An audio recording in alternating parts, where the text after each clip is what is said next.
Okay,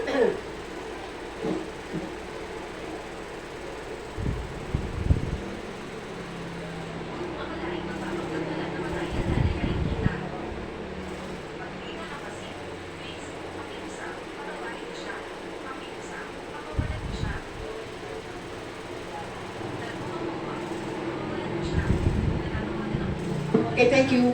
For the camera sa TV po. Di ba po tapos? Kaya, okay. Kaya TV na.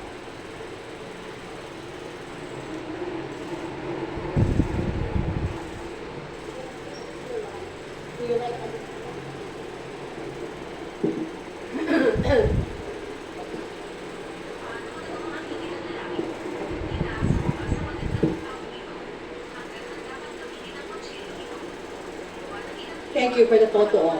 Ma'am, si...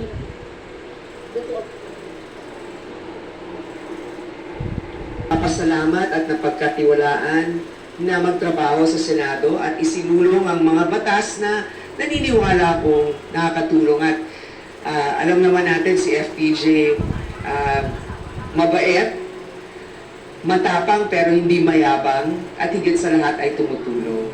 So yun ang naging nagpakat sa aking isipan, sa aking trabaho. At sana ngayon ay mapagkatiwalaan din ng FPJ Panday Bayanihan Party List. At ito po ang aking anak, marahil ay ang iba sa inyo, nakikita siyang katrabaho ko o nag-iikot rin kasama namin. Ito po ay si Brian.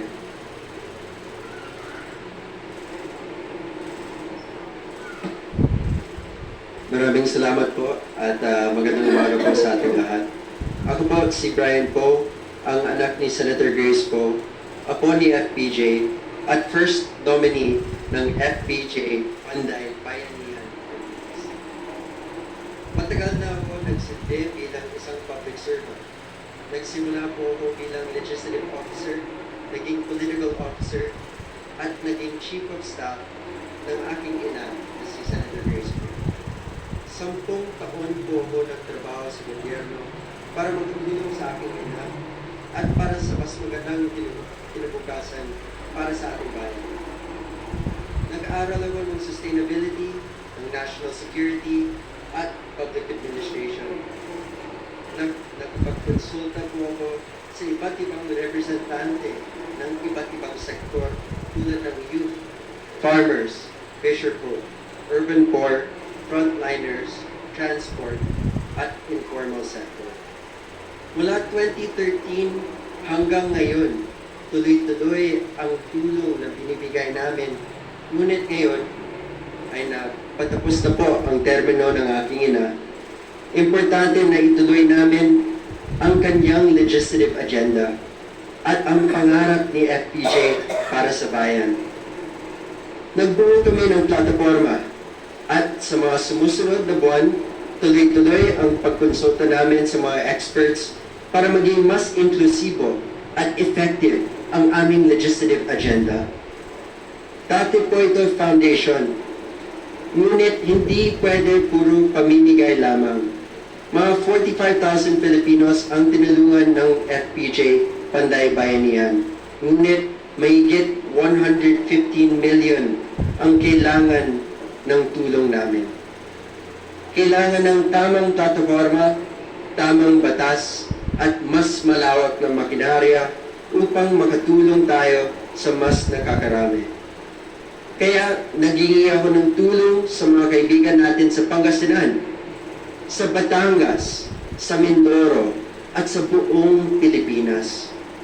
Naghihingi po ako ng suporta sa mga kaibigan natin, sa mga kababayan natin, at kung buo pa rin ang tiwala niyo sa amin, at kung natuwa naman kayo sa serbisyo ng aking ina at ng aming pamilya, sana suportahan ninyo po ang FPJ Panday Bayanihan. May bagong pag-asa at bagong umaga parating. Maraming salamat po sa inyong lahat. Thank you po. Now, for the question and answer, Robert Mano. 8 minutes question and answer po. Robert Mano, Teleradio. Hi sir, good morning. Sir, for FPJ Panday Bayanihan, bigyan lang po natin ng overview yung mga kababayan natin. Kapag po napagbigyan kahit maluklok sa House of Representatives, ano po yung mga pangunahing legislative agenda na ipupurso ninyo at ano yung magiging sentro din po ng mga programa na ibibigay ng inyong grupo? Opo, yung FPJ, syempre, pangalan ng aking lolo si FPJ. Pero ang FPJ dito sa partido namin stands for Food, Progress at Justice. Yung unang legislative agenda namin ay syempre yung mga naging legislative agenda ng aking ina. May mga naging batas na tulad ng National Feeding Program na kailangan pa natin amendahan para lahat ng mga kabataan sa grade school hanggang high school magkaroon po ng sapat na pagkain sa kanilang eskwelahan. Una yan. Tapos, yung trabaho namin sa transport sector, hindi pa tapos. Siyempre, ongoing pa rin ang jeepney modernization. At isa yan sa mga sektor na tinutulungan ng FPJ Panday Bayanihan, yung transportation. At iba pa, tulad ng mga Magna Carta para sa mga frontliners natin. Kasi sila yung unang first responders natin pag may disaster, may crisis. Sila yung naging katrabaho namin pag nasa field po kami at tumutulong sa mga tao na nangangailangan ng tulong. Next you. question, please. Jean? Microphone, please, to your left. Si Jean. Thank you. Dahan-dahan guys, mahaba pa to. Good morning. So, party lists are typically created to represent underrepresented sectors. So, Yes. how do you address concerns that a well-known family such as yours is becoming a party list? Thank you. Kaya kami, kung titignan mo yung mga balita na lumabas bago po yung filing namin, nagkonsulta naman po kami sa iba't ibang sektor po.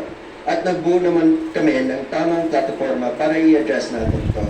Siyempre, kung party list na nationwide po yung reach namin. At hindi naman sikreto, ang mga fans po ni FPJ ay nakakalat po sa buong bansa. Kaya gusto namin ng mas malawak na reach, kaya nag-party list kami. Ngayon, yung sectors na tutulungan namin ay urban poor, informal sectors, transportation, youth, farmers, fisherfolk, and frontliners. Opo, marami po yan, pero sa totoo lang, marami naman talagang sektor. Kahit pa paano, itong mga sektor na to, naging katrabaho naman namin over the past 10 years. So nagkasama kami sa field or dun sa halls ng Senado. Yun po. Okay, go ahead, Nico. Good morning po, sir. Na-mention niyo po kanina yung jeepney modernization program. Apo. Marami pong tumututol na mga jeepney drivers dito at yung meron din po silang pinupush na suspindihin muna ang jeepney modernization. Ano po yung masasabi niyo po dito? Dapat po bang suspindihin muna o ituloy na po itong modernization po?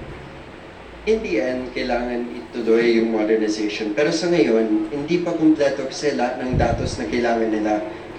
Kailangan, kung itutuloy natin yung jeepney modernization, lahat ng mga jeepney drivers ay may tamang representation dito. No? Maraming complaints pa rin ang modernization program natin. Hanggang naging perfecto po ito, hindi dapat ituloy agad. Ang sinasabi naman namin is, kailangan maging mas moderno po ang transportation natin. Pero ito yung hanap buhay ng maraming tao, kaya kailangan tayo maging as perfect as possible pagdating sa platform na ito. Okay. Miss Sherry. I'm sorry, Miss Mara. Nauna siya. Hi Brian, Mara Hi. Cepeda from Singapore's The Straits Times. You've already mentioned your track record before, but this is something that the general Filipino public isn't aware of. Yes. How will you respond to criticisms about nepotism? And how has your experience working in the legislative sector made you ready to become a lawmaker yourself? Hindi naman mawawala ang nepotism. Hindi naman ako nahihiya na naging po ako. At maganda naman naging servisyo ng pamilya namin. Pero, syempre, naintindihan kung saan sila nagagaling. Kaya, I took my master's in climate change. I took my master's in national security. I took my PhD in public administration. And I started from the bottom in the office bilang researcher.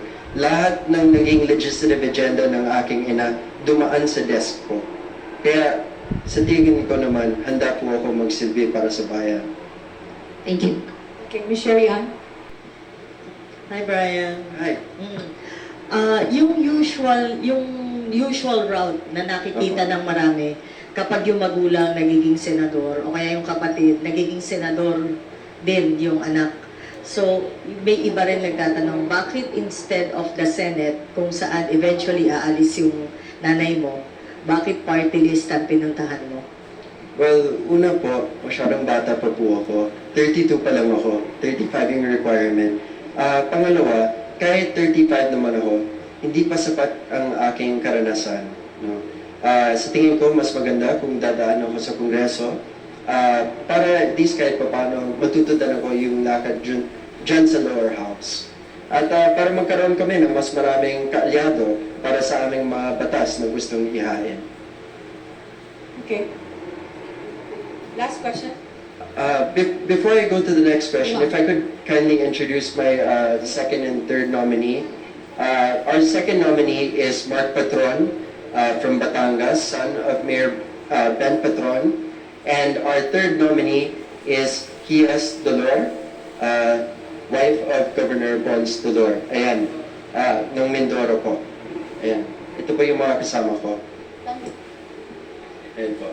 Kung may tanong po kayo para sa kanila, okay lang.